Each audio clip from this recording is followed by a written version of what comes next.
So you had a chance to read this order that was issued this morning by Judge Joel Perez. Um, have you seen anything like this in your time practicing in Bexar County? They're very rare. No, never in any of my cases, and I can't think of any off the top of my head that I've seen anybody else reckon with. I mean, they do happen in high-profile cases, but to say it's rare is an understatement. You had briefly mentioned that sometimes they can take another form, that they have another name for them. Sure. In lots of different kinds of cases, there'll be protective orders that are issued for certain sensitive information. If there are child protective services records in a case that involve a minor, sometimes those records are produced in discovery, but they're sealed, basically. The parties can look at them, but they're not allowed to give them over to anybody else. If it's a case that involves, for example, a conspiracy in federal court, there may be 20 or 30 co-defendants, and there may be people that weren't brought to justice, they weren't apprehended. And so there are protective orders that will issue in that kind of a case for the discovery, so that the people who are still at large don't somehow learn about the nature of the investigation, how they were found out, how they were caught. And so those kinds of things are very normal. I would say that's almost routine, especially in felony cases. But sort of a blanket gag order on the parties to not talk to the media at all, that's reserved for a very high-profile situation. And the reasons why you do it are because, I mean, a case like the Simpson case is pervasive both locally and nationally in the media. That limits the court's options about certain things. I mean, finding a fair and impartial jury is very difficult when people have been saturated with that information for months on end, perhaps. It could result in a situation so dire that the court can't impanel 12 people, and there may be a venue problem. They may have to try to find someplace else to try the case. But with modern media and the internet, people in Gillespie County or Kerr County are just as likely to know about this as folks here in Bexar County. So it's hard to even accomplish that. So the gag order is a pretty natural reaction when it gets this intense in terms of what the public wants to talk about. The order states that it takes judicial notice of a few things and also issues findings, including that additional statements or interviews to non-publicly disclosed information to the media would only serve to increase the volume of pretrial publicity, as well as that it would interfere with the defendant's right to a fair trial by an impartial jury. So twofold, what is judicial notice, and is it unprecedented that a judge would take judicial notice of certain things, including finding that this would impact Brad Simpson's right to a fair and impartial jury? Sure. Judicial notice is a term we use for when the court is recognizing some fact that is not in dispute and that's generally known. You could take judicial notice that the sky is blue. You don't have to put on evidence to prove the sky is blue. We all know that the Brad Simpson case is being talked about on the air probably every day since it happened. The court's taking judicial notice of that because it's just an obvious fact that no one's going to disregard. That's all judicial notice means. And the court is doing this, I think, for the right reason. You can't just take away people's First Amendment rights, even lawyers' First Amendment rights, except if there's some counterbalancing reason why that is necessary. And the one that the Supreme Court has settled on is to make sure that it's a fair trial from especially the defendant's point of view. Obviously both sides in litigation have a right to a fair trial, but because it's a criminal case, the defendant's right to a fair trial is the most important thing to be focusing on. And I think that the judge is right, that the media attention will make it harder for Mr. Simpson to get a fair trial. And so this is an effort to try and ameliorate that if he can. I mean, it's hard to do because the media is still going to talk about it. And it's a narrowly tailored gag order in the sense that it's preventing the litigants, the lawyers, the parties, potential witnesses from talking to the media, but it's not telling the media that it can't attend the proceedings, and it's not telling the media that they can't talk about it. We get to have this conversation. I wanted to make sure to check the order before I came because there are some gag orders that are more blanket than that. Those are generally thought to be a prior restraint on speech, a violation of the First Amendment. So, I mean, the parties have a right to complain about this if they want to, but I would expect that in a case like this, probably everybody realizes that this isn't such a bad idea. The only other thing to keep in mind is, of course, that, I mean, and the court cites to the canons of judicial and legal ethics. Lawyers aren't supposed to be trying their case in the press. The exception to that is when there has already been a lot of press attention and the opposing party has tried their case in the press. The lawyer can speak to the press to try and correct a misimpression or to make sure that the record is set straight about certain things. And obviously, to the extent that there may be misinformation in the media now, Mr. Simpson's attorney is going to have difficulty being able to do that. But I think that can be addressed as it needs to. The court even says it's open-minded to the possibility that it may have to be modified or amended at a later date. And like you said, there are people all across the state of Texas, thanks to the internet, that are seeing coverage of this. Do you think that something like this will have a positive impact, if any, on Brad Simpson's right to a fair trial?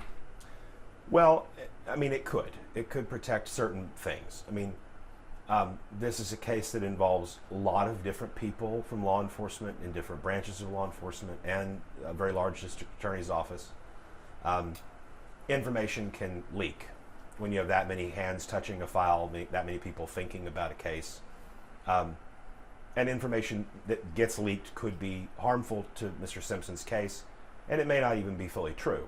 I mean, until the jury's in the box and the evidence has sort of been curated that way, it's hard to really say what's true. So this will hopefully prevent that. It would be unrealistic to think that anybody can stop the freight train of the internet from just going all over this case. I mean, that's going to continue. There's nothing that the court or anybody else can do about that. But it can put an additional warning on everyone involved in the case not to go spreading information that may not be fully vetted yet.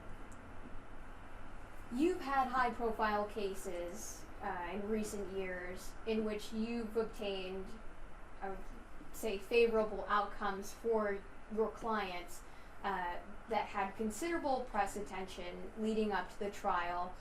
Do you think that at this point in the trajectory of Mr. Simpson's case that he can still get a fair trial in Bexar County? It would be, that's hard to say. I don't know.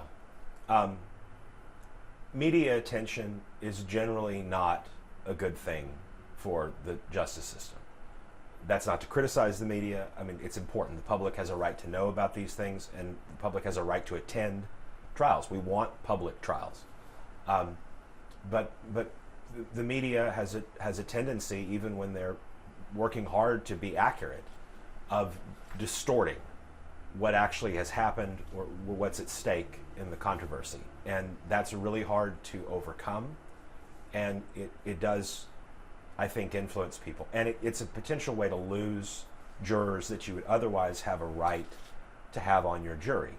If a juror tells the court in the voir dire process that they have formed an opinion about the case because of what they've consumed in the media, then that's pretty much the end of the discussion about whether that juror can sit. You have to excuse them. And that juror may have a favorable opinion, but it just doesn't matter. So, a lot's at stake when the press is involved. But is it possible to get a fair trial despite the fact that there's a lot of media attention? Sure. Things like what Judge Perez has done are steps in that direction. But I mean, I wouldn't be surprised if there's a serious conversation about changing the venue based on that, to the extent that venue can actually fix this problem. I mean, in wake of Skilling, which was the Enron case, the Supreme Court's view about changes of venue seems pretty appropriately cynical. Like, what do you want us to do? this, if someone's an international villain, then they're as hated in New York City as they are in San Antonio. You can't find a place to fairly try them. So, I mean, then you have another set of issues, right? I mean, in fact, in the order, the court talks about how one of the other ways you might be able to dampen down this problem would be to delay the trial until people forget about it. Memories fade, there'll be some new sensational thing for the media to focus on, and then maybe people will forget. Maybe they won't realize that that's the case that they're sitting on until halfway through or something. But I mean, that runs into its own set of problems because he has a right to a speedy trial, and he might have very advantageous reasons to want to pursue a speedy trial in this case. And so, I mean, the system is imperfect. This is probably the best that can be done, given how much attention it's received. Last question for me. In reading some of the filings from Mr. Simpson's attorney, it appears as if the media has a better understanding and the public has a better understanding of the state's case against Mr. Simpson than Mr. Simpson does himself. As a defense attorney, do you see that as problematic? And if so, where are some of the areas that you find most problem? Well, I mean, I don't know if that's true. I mean, the public and the media know what they've been told. And what they've been told has come from law enforcement, it's come from concerned family members and friends, but people who were not witnesses to whatever happened to Ms. Simpson. That's not an indication necessarily that he is unaware of the strength or weakness of the state's case. It just means that his lawyer's not updating the public on what he's telling his client, and that's just a normal, healthy part of the attorney-client relationship. And I mean, the fact that some of these things need to be kept confidential until decisions are made about how the evidence should be presented at trial. I hope that answers your question. No, that does. I'm not sure. He had stated something to the effect of he had not obtained any sort of discovery in the case close to 2 months after. And meanwhile, we, the media, are talking extensively about different factoids that we've gleaned from court filings. Sure, yeah. I mean, understand what he's complaining about is his lawyer is going to want to examine the proof in a much more fine-toothed way than what the media will ever learn about it. So the press is going to get their sources, and their sources are going to find ways to get the information to them. But it's always going to be sort of a 20,000-foot view compared to what the defense attorney is entitled to receive. But, I mean, because it's only just recently been indicted, his right to discovery did not formally kick in until very recently.